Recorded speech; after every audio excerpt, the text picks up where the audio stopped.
अगले 15 दिनों का पूरा मौसम का फोरकास्ट क्या होगा, कहां पर कैसी बारिश होगी अगले 15 दिनों पे, और पश्चिमी विक्षोभ, टेम्परेचर, फॉग के साथ लो प्रेशर का अपडेट के ऊपर भी डिस्कस करेंगे। तो वीडियो को पूरा जरूर देखें पूरी जानकारी पाने के लिए, और चैनल को सब्सक्राइब भी जरूर करें ऐसे लगातार जानकारी हमेशा पाने के लिए।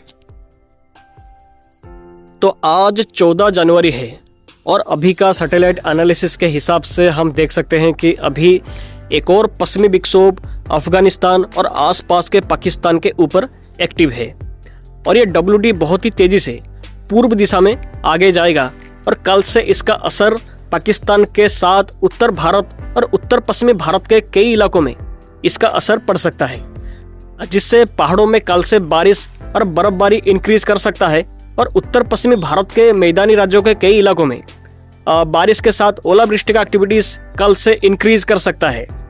स्पेशली 15 और 16 जनवरी को इसका असर ये सभी इलाकों में रह सकता है। तो कौन कौन से इलाकों के कौन कौन से हिस्सों पे कैसी बारिश होगी, कब से होगी, इस पर थोड़ा आगे डिस्कस करेंगे।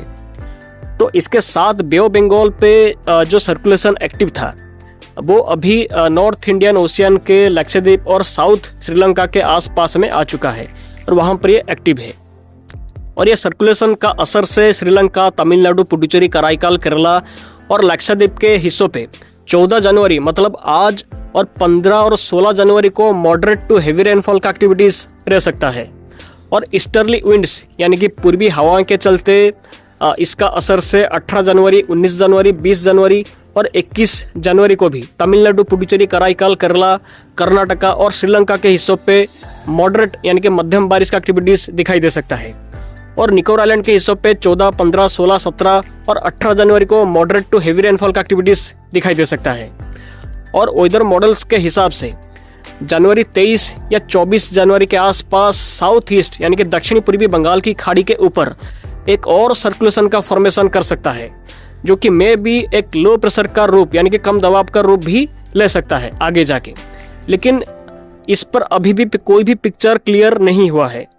इसका इंटेंसिटी और कहां पर इसका क्या असर होगा, इस पर कोई भी क्लैरिटी फिलहाल नहीं है। लेकिन अगर ये लो प्रेशर का रूप लिया तो ये 2025 का इस साल का बे ऑफ बंगाल का पहला लो प्रेशर हो सकता है। अगर ये लो प्रेशर का रूप लिया तो अगले 15 दिनों का पश्चिमी विक्षोभ कितने आएंगे और उनका असर कहां कहां पर होगा, इस पर चलिए डिस्कस करते हैं। तो जैसे कि वीडियो के शुरू में मैंने बोला कि 15 जनवरी से यानी कि कल से 17 जनवरी तक एक और पश्चिमी विक्षोभ का असर शुरू हो जाएगा।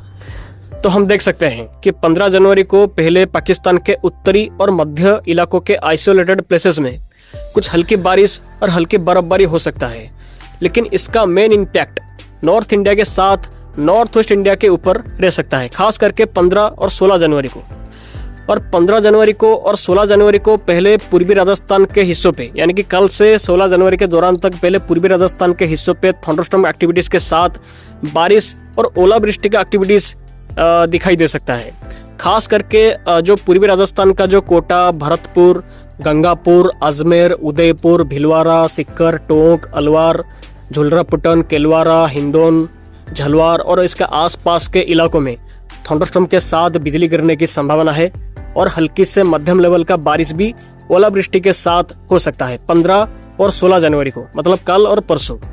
और साथ ही 16 जनवरी को पश्चिमी मध्य प्रदेश के ग्वालियर, शिवपुरी, मंदसौर, गुना, सबलगढ़, मोरिना और आसपास के इलाकों में हल्की से मध्यम लेवल का बारिश के साथ आइसोलेटेड हेवी रेनफॉल और ओलावृष्टि का संभावना है थंडरस्टॉर्म लाइटनिंग के साथ 16 जनवरी को। और साथ ही पंजाब, हरियाणा का जो पानीपत, लोहरू और उसके आसपास के हिस्सों के साथ चंडीगढ़, दिल्ली के भी हिस्सों पे थंडरस्टॉर्म लाइटनिंग के साथ बारिश और ओलावृष्टि का संभावना 15 और 16 जनवरी को दिखाई दे सकता है। और खास करके 16 जनवरी को पश्चिमी उत्तर प्रदेश और सेंट्रल उत्तर प्रदेश के बड़े इलाकों में बारिश के साथ ओलावृष्टि का संभावना है थंडरस्टॉर्म लाइटनिंग के साथ। खास करके जो सहारनपुर, इसके साथ मुजफ्फरनगर, अमरोहा, संभल, अलीगढ़, मथुरा, आगरा, मेरठ, बुलंदशहर, फर्रुखाबाद, बरेली, शाहजहांपुर, इसके साथ ललितपुर, झांसी, औराई, दिव्यपुर, बलरामपुर, सीतापुर, अलगानी, लखनऊ, गोंडा और इसके आसपास के हिस्सों पे हल्के से मध्यम लेवल का बारिश के साथ आइसोलेटेड हेवी रेनफॉल मेघ गर्जना के साथ हो सकता है 16 जनवरी को। और इसके साथ उत्तराखंड के साथ हिमाचल प्रदेश, जम्मू कश्मीर, लद्दाख, गिलगित बाल्टिस्तान, मुजफ्फराबाद और इसके आसपास के हिस्सों पे WD के असर से बारिश और बर्फबारी का संभावना है, खास करके 16 जनवरी को। और उसके बाद 18, 19, 20, 21 और 22 जनवरी को और 2 या 3 कमजोर पश्चिमी विक्षोभ का असर से जम्मू कश्मीर, लद्दाख, गिलगित बाल्टिस्तान, मुजफ्फराबाद, हिमाचल प्रदेश के साथ उत्तरी पाकिस्तान के हिस्सों पे हल्की बारिश और हल्की बर्फबारी लगातार कंटिन्यू कर सकता है, आप स्क्रीन पर देख सकते हैं। लेकिन मॉडल के फोरकास्ट के हिसाब से हम देख सकते हैं कि कम से कम 22 जनवरी से एक स्ट्रॉन्ग पश्चिमी विक्षोभ फिर से आ सकता है, जिससे 22 और 23 जनवरी को पहले पाकिस्तान के उत्तरी और मध्य इलाकों पे फिर से बारिश और बर्फबारी इंक्रीज कर सकता है। और साथ ही 23 और 24 जनवरी को पूरे जम्मू कश्मीर, लद्दाख, गिलगित बाल्टिस्तान, मुजफ्फराबाद, हिमाचल प्रदेश और उत्तराखंड के बड़े इलाकों में भारी बारिश के साथ भारी बर्फबारी का संभावना दिखाई दे रहा है 23 और 24 जनवरी को एक स्ट्रॉन्ग पश्चिमी विक्षोभ का इम्पैक्ट से। और इसके साथ 23 और 24 जनवरी को राजस्थान, पंजाब, हरियाणा, चंडीगढ़, दिल्ली और पश्चिमी उत्तर प्रदेश के कुछ हिस्सों पे फिर से बारिश थंडरस्टॉर्म के साथ, लाइटनिंग के साथ इंक्रीज कर सकता है 23 और 24 जनवरी को। और 25 और 26 जनवरी को और एक पश्चिमी विक्षोभ का असर से फिर से उत्तर भारत के पहाड़ों में फिर से बारिश और बर्फबारी इंक्रीज कर सकता है। तो अगले 15 दिनों के अंदर मतलब 14 जनवरी से 27 जनवरी के दौरान तक लगातार 7 या 8 पश्चिमी विक्षोभ से उत्तरी पाकिस्तान के साथ उत्तर भारत के पहाड़ों पे बारिश और बर्फबारी लगातार कंटिन्यूसली जारी रह सकता है। और इन सभी हिस्सों को छोड़ देने के बाद भारत के बाकी राज्यों पे मौसम मोस्टली साफ ही रह सकता है। तो हमने पश्चिमी विक्षोभ का असर कहां कहां पर कब से होगा अगले 15 दिनों पे, इस पर पूरा फुल डिटेल्स में डिस्कस कर लिया है। और अगर यहां तक आपको हमारा जानकारी अच्छा लगा हो तो अभी वीडियो को लाइक और शेयर करके चैनल को सब्सक्राइब जरूर करें।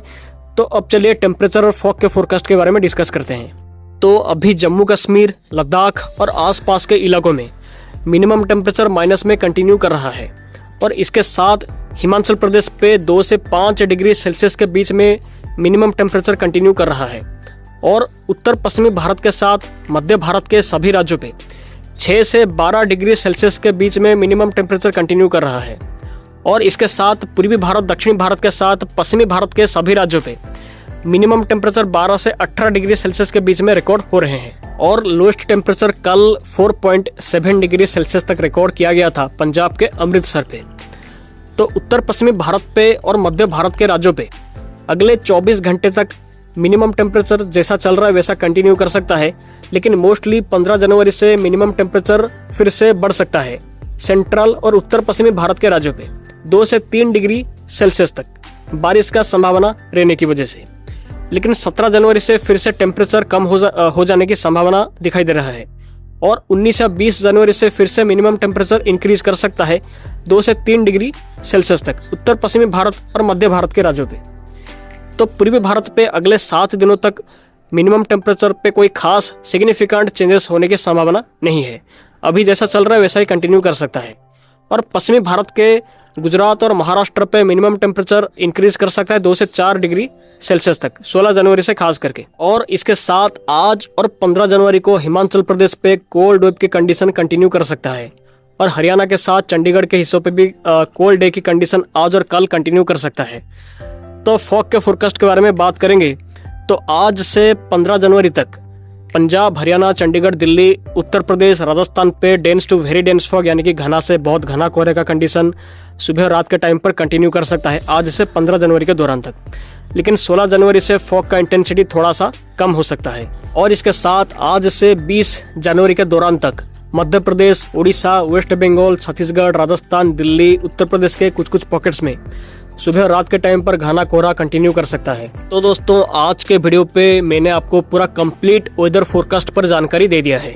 ऐसे डिटेल्स में हर चीज पर जानकारी शायद ही कोई दूसरा चैनल आपको देता होगा। इसीलिए मुझे अपना ज्यादा से ज्यादा सपोर्ट दिखाएं। वीडियो को लाइक और शेयर करके चैनल को सब्सक्राइब जरूर करें ताकि ऐसे ही जानकारी आपको लगातार हमेशा मैं दे पाऊँ। तो जितना ज्यादा अच्छा रिस्पॉन्स मिलेगा उतना ही ज्यादा डिटेल्स में आपको जानकारी भी मिल सकता है। आई होप कि आज का वीडियो आपको पसंद आया होगा।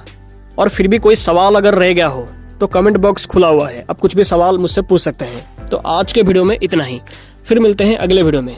आप सभी का दिन शुभ हो। धन्यवाद। फिर मिलते हैं अगले वीडियो में। बाय।